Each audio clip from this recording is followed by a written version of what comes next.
everybody? Welcome back to Dead Money with Dan Orphan. Like and subscribe to the channel so you can find out about all the people I pissed off or pissed me off. So I just got a quick show for you guys today. Sorry about the sound in the last one. I know I was coming in a little hot there. Just got a couple of quick stories for you. I mean, we got some hand histories from this week as well, but I'll get to them later. For now, I just want to talk about a couple things. Number one, as you saw in the title, for the first time, I finally angled another player. And I'm going to explain what happened, obviously. And it's probably the softest angle anyone has ever shot. It's like entry-level angle shooting. Now, before I say what happened, I'll just say this about angle shooters. You guys know who you are.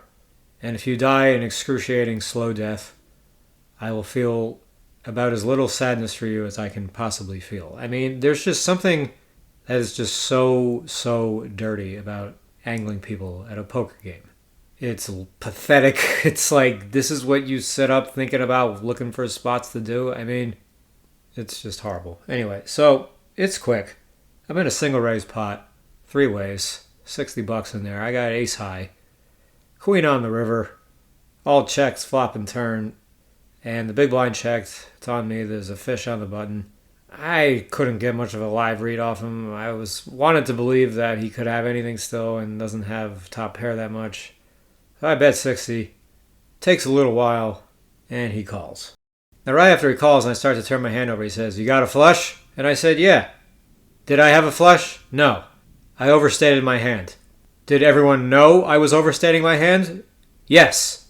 Everyone else did. Why? Because there was no possible flush on the board. That is why I said yes. It's not even an angle, really. Like I said, it's like entry-level angle shooting. It was basically a joke, because I turned my hand over. It's not like I said yes and tried to get him to muck. But, my goodness, I mean, and this guy did not, call the river right away. I mean, he thought for a few seconds, looked at the board, looked at his hand. I mean, it's like, how fucking hard is it to count to 3? How fucking hard is it to identify a shape? One of 4 possible shapes, divided into 2 colors. How difficult is it to identify one of those shapes or symbols or whatever you want to call them? How hard is it to count to up to 3 of them when there are only 5 cards, 5 units, whatever, for you to even look at? I mean, the guy sounded sincere when he said it. It's almost like he thought he called thinking maybe he didn't know there was a flush, but maybe there is. Maybe there was a time where he called not realizing there was a possible flush. And look, maybe we've all done it once in a while. Maybe it takes us an extra second to realize that a flush possibility has materialized. But, the guy thought about it. And he was sitting in the 5 seat. He's as close to the community cards as you can be. Why don't you just look at the fucking board? Take your fucking finger and go 1, 2, 3, 4, 5. You can do that too. I mean, what the fuck was this shit? That's why I said yes. He fucking deserved to be angled in that spot. I would say out of all the times anyone's ever deserved to be angled, this was probably the top. Do you have a flush? People laughed when I said yes. And it's like, I don't even know if he caught on that, I was angling or joking or whatever the fuck. I mean, I keep saying I was angling. Was I really angling? I mean, technically yes, but no. But yes.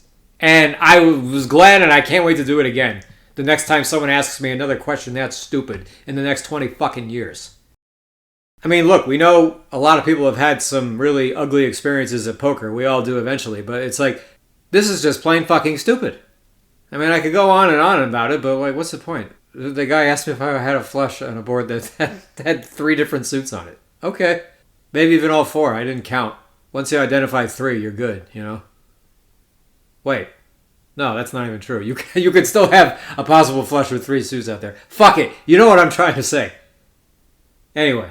Before I get to the headline event of this podcast, there was this European massage dealer working on a player to my right, and out of nowhere, I was just looking over in her direction. Then she says to me, she's like, "Are they gray or green?" Or it sounded kind of like that, like, "Gray or green?" I was like, what? And by the way, it's one of the worst feelings in the world that's, painless. When someone is talking to you about something, whether it's through text or like this, and you are completely and utterly befuddled. You have absolutely no idea what they're talking about. And when that happens, I'm a little prone to getting a little, irritated. It's like, what? What? what are you fucking saying to me? And I'm like, she said it again. And I said, like, I don't know what you're talking about. Then the player says, and then she says, like, then I got it at the same time. They said your eyes. She was asking about my eyes. And my eyes do have a unique color. On my license, I think it says green. Or, I don't know what it says. I think it says green. I mean, the color of my eyes are like, they're kind of blue, they're kind of green, they're kind of hazel, and they're kind of gray. Maybe hazel you would put last out of those four. More like blue, green, gray. And they tend to look more of any of those colors depending on what the lighting is like. So my eyes kind of change colors a little bit. Not literally change colors, they just appear to change color. But then she asks me, she's like, just begging me to be a smartass. She's like, what are they like when you go to the beach? I was like, well, I don't know. I says, I can never really see my own eyes, you know? She kind of laughed at that. And I said, like, there's no, like, mirrors just casually in the ocean, you know? Like, I mean, it's like, she was nice, you know? She was just a nice European massage person admiring my eyes, right? Don't you think she was in admiration of my eyes? The fact that she was going through the trouble of asking all this, even though none of these questions made any sense? That's what it seemed like to me. But all right, whatever. On to the main thing. So in this last episode, I think it was the last episode, I talk about how I got this dealer, this woman dealer. She got so fucking angry and behaved in a very unprofessional manner when about 5 or 10 minutes into the down, in a very perky manner, she was encouraging the table to talk. And I just made like this sardonic joke about how dealers should be seen and not heard. And, I joked about it some more. And some of the players were like, ooh, and, they're laughing a little bit. And then she just turned into a sap and was just sulking for the next 20 minutes. There were a couple of times she was prompted to talk and she's like, no, I'm not talking. I mean, she was really, really put off by this. And in her final hand of the down, I tipped her $1. She kept it, then stood up and said to the table, including the pushing dealer, she said, I hope 6 of you have a really nice day. And there were 7 of us, including the incoming dealer. So obviously, we know what she's saying there. This is after getting a tip from me, okay? What she should have done is just thrown the tip back at me. All right, so that's recapping what happened. And, I was not happy about this. I mean, I wasn't trying to fucking have this happen. Was it funny that it is what happened? Yeah. It's funny to me that a dealer got this butthurt and this pissed off and this upset that a player was telling her to shut up in a fucking amusing manner. Now, part of my sense of humor is like, I kind of want it to be hard for you to tell if I'm joking or not, but I want you to ultimately figure out that I'm joking. I want you to either get it right away or be like, wait, is he kidding? Or like, and then realize that I'm kidding. And there's one truth and there's one reality to every situation, no matter what's going on, no matter what everybody thinks, there's one thing that's taking place. And in this situation, I was cracking a fucking joke. And she couldn't pick up on that, even though other players were laughing. Now look, I don't think it's especially suggestive as to whether of your intelligence as to whether or not you get it when I'm joking like this. If you think I'm serious, look, I'm not going to just say you're an idiot out black and white, no questions asked. But if you do figure out that I'm joking, to me that tells me, you pay attention to subtle things and you're not fooled that easily. Whereas if you don't get the joke, it's like, dude, okay. Maybe this just isn't for you. I'm not going to dismiss you entirely over it. That's a little too much. But the writing was on the wall. I was kidding. And I saw her the other day. She was near the podium. She was flooring that day. And it was like kind of weird. Like I was afraid to make eye contact with her because I've been meaning to talk to her about this too. Just like I talked to that player, this Mexican player. I cursed at him for taking too long and then defending himself. I told him, you want to take 5 fucking minutes every hand? Go ahead. And then I told him a couple of days later I was sorry about that. And I saw him again that day, and we said hi. So, all good there. So I figured if I can square it with a player, maybe I can square it with a dealer too. Or a floor supervisor. So I talked to another floor man about her. I was like, what's the deal with her? And he's like, yeah, she's cool. She's nice. She's energetic. She's this, she's that. I'm like, all right. She was out in the tournament section today. So I took a little break from the table. I went out, and I, waited for a moment where she'd get back to the podium, and then maybe she's by herself and doesn't look, super busy at the moment. So I got my chance to do that. I go up to her. And I get her attention, and she looks up, and she sees me, and, I rather rhetorically ask her, I'm like, you remember me, right? And she, says yes, or nods her head, and she has, this kind of amused look on her face, like a smirk. Not an obnoxious smirk, but like a smirk. So already she's being receptive, okay? This is a receptive expression on her face to have me coming up to her and saying this. So this is how this conversation went, okay? I say to her, I said, okay, I don't know what happened last week. I said, but I just want you to know that I was just being humorous about everything I said the whole time, okay? The whole time. Now, maybe I mixed up a few words just now. Maybe that's not what I said verbatim, but it's damn close, and that is 100% how I said it. I 100% told her that in that manner. Trying to be very, to the point, but like kind of gentle at the same time, but like, just assertive in the sense that like, I'm not going to be soft about this. Like, I am very serious about what I'm telling you, even if I'm saying it nicely. But she interjects right away. She said, none of the players knew that you were joking. She's like, none of the players thought you were kidding. She said the players thought we were exes the way we were talking to each other. And I was about to get into the process of starting to tell her, yes, they did know I was joking, and we talked about it further after you had left. But before I could say anything else, really, this other female floor supervisor who was in the main room, I don't know if this was coincidence or if she saw something, I don't know what the fuck. She like swooped in out of nowhere, pulls her to the side. She's like, come with me, and like grabs her by the arm. And neither of these women are spring chickens, okay? I ain't saying they're ugly. I'm just saying they ain't spring chickens. 100 years between them, at least. And it was just funny the way she pulled her away. It was like, if you didn't know better, you'd say I was at the club trying to fuck some girl and her friend pulled her away from me to protect her from me. Because that's kind of how the young girls are in Vegas or anywhere. Like, if they stick together in a pack, they can all fight off the dick. But if one of them breaks away, if one of them gets snatched up by some guy, then they all get fucking jealous and they start competing, and then the next thing they're all getting fucked. But if they stick together, they're fine. So in other words, this conversation didn't even get a chance to complete. And I'm debating if I want to pick this up, and I don't really think it's necessary. I mean, I told her that I was being humorous the whole time, and that's the most important thing I wanted understood. That's the most important thing I wanted announced. Now if I see her again, it's not going to be weird because I told her this.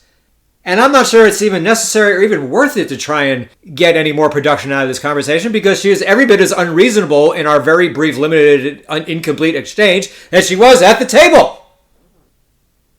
She told me that none of the players thought I was kidding. Well, then why the fuck were they laughing? What do you mean they didn't know I was kidding? They were laughing, you idiot. You think I'm going to fucking sit there and crack this joke about dealers should be seen and not heard, have everyone stare at me or glare at me or grumble and not make a sound? You think I'm going to just fucking sit there and not say, hey, guys, I'm just kidding. And I did say I was kidding later in the down anyway. The players didn't know you were joking. Really. They were laughing, honey. They were laughing. Boy, I'll tell you something. I would probably, don't hold me to this, but probably pay up to $1,000 to anybody who makes sure that this person listens to this episode. Every fucking word. I mean, it's unfucking believable. You ever wonder, just sometimes it's like, how are you and I rotating in the same orbit? Are we even having the same fucking conversation? What language are you and I speaking? And this all started because she wasn't cool with being in the box and just letting us play poker. No, she wants us to have conversation so that she's having a good time. Another dealer told me today, it's like, yeah, all these dealers come in from out of town from who knows what, and, they're all, from the JV team, trying to act like they're all that when they come here. I mean, just shut the fuck up and go back to wherever the fuck you came from and have social hour over there, okay? There's a lot of people playing poker very seriously in Las Vegas, okay? You want to have a little fucking tea party and talk gossip and talk fucking girl talk, then go out to brunch with every other one of your fucking Karen girlfriends and have a fucking ball. Leave the poker players alone. Now, I say I was kidding. I mean, I was kidding about, being as rude as I was. I wasn't sincerely being that rude. I was just trying to seem rude. That was the fucking humor. It should have been fucking obvious. It was obvious to some people, even though I'm like I said earlier, I'm trying to sort of make it look like you can't tell if I'm joking or not. I mean, it's obvious, but it's not, but it is. You know what I mean? It's just... What a sap. What a fucking sap. sulking there in the box for 20 minutes with a fucking attitude. And this person has clearly been in poker for a while. I mean, she's competent as a floor lady. She's fast and accurate as a dealer. She knows what she's doing. But this is just not how you comport yourself in the box, okay? And she didn't even let me say. She wasn't belligerent or defensive before her girlfriend, floor lady, pulled her away to go fucking click each other in the bathroom. I don't know. I mean, she wasn't rude. She wasn't belligerent. But she wasn't having what I was saying. And she's scolding me that the players thought I was dead ass serious. The players were laughing. That's the part I can't get over. Not laughing. They were laughing because they realized I was being funny about this. I mean, these players have also been with me a lot longer than the dealer has. And even though I tend to be pretty quiet, I mean, there were probably at least 1 or 2 players in the game who knew me, who know that, like, I can have a dry sense of humor. I mean, this is just a dealer, another dealer who takes themselves way too seriously. And when you're somebody who takes yourself too seriously, you have absolutely no clue as to what the hell is going on around you because you're so preoccupied with yourself. You're so focused and wrapped up in you that you become completely disconnected from what the fuck is actually happening. Happening in the world outside of you, which you think the whole fucking world is about. You know, maybe I will talk to her about this again. I'm not sure. I'll sleep on that and I'll decide. I mean, I can keep it light, keep it humorous, but get my point across. Be like, hey, can we finish that conversation we were having the other day? I just want to, like, you know, clear the air here, or I don't know, that or something to that effect. Because I expect to be seeing a lot more of this person. Now that, you know, I mean, I thought there was a chance she'd quit after the first day that I, you know, said to the players, hey, you guys want to talk about how dealers should be seen and not heard? But, yeah, I mean, if I had it my way, this woman, you know, just turn back around on the horse you rode in on and go back to wherever the hell you came from. This is not how things work in poker rooms that are legit. If the players don't want to talk, they don't have to say anything. They can just play poker if that's what they want to do. It would be like going to her brunch with all her fucking Karen girlfriends and then one of them saying, hey, so let's start playing poker right here. What's the difference? They say poker is a social game. They say people play for the social camaraderie. I mean, there can be camaraderie. There doesn't have to be. No one's required to be. You just have to be respectful. If you don't want to be talkative, then don't be talkative. But she just mishandled that situation from every which way. If she had such a fucking problem, she should have just called the fucking floor over and say, this player has a problem with me. That's what you're supposed to do. Not be a fucking sap. Alright, so whatever. I don't want to keep going in circles repeating all this, so that's how it went down.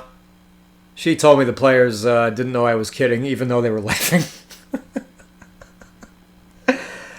This is like going to see a stand-up comedian and everyone's laughing, and then someone tells you nobody thinks their comedian is joking. Alright, whatever you say. Whatever you say. Okay, guys, I'll just cut it here. And talk to you again soon. See you next time.